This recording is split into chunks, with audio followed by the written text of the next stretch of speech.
Okay, let's go through how to change how your test is presented after they submit it. So you're going to find your test, and you can do this one of two ways. You can either go and find it in the content, click on the arrow and go to test options, or you can go to test surveys and polls, find the test, and do the same thing there. So I'm just going to scroll up here to make this quick. Edit the test options. And then what you're going to do is you're going to scroll down to this section of show test results and feedback to student.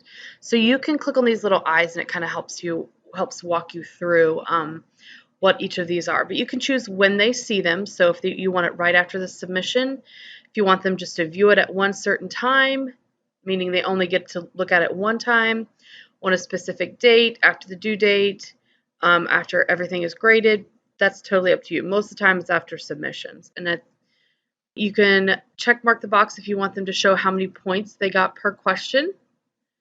The answers one, this one kind of gets people a little confused, I guess.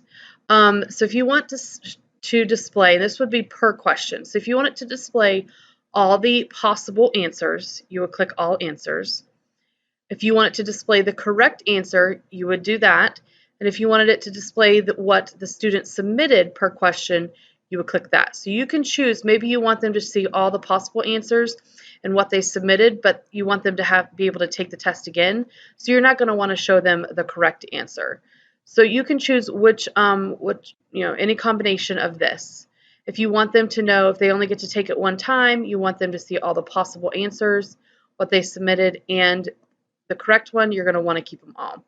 Feedback is just that. If you offer feedback per question, you're going to want to click that. Show incorrect ones, this is kind of the opposite of this. So you're going to click this if you want to show the questions that they got incorrect. Or if you keep it unchecked, they're just going to see the questions they got correct. So a lot of different options there, and you can choose obviously multiple different ones as well. That's why there's two boxes. So if you want after submission, you want them to see all the possible answers and what they submitted, you can do that. And then say maybe after you've graded everything, you want them to see all the answers plus the correct ones. You can make kind of two exceptions or two rules, I guess. So that's why there's multiple options there.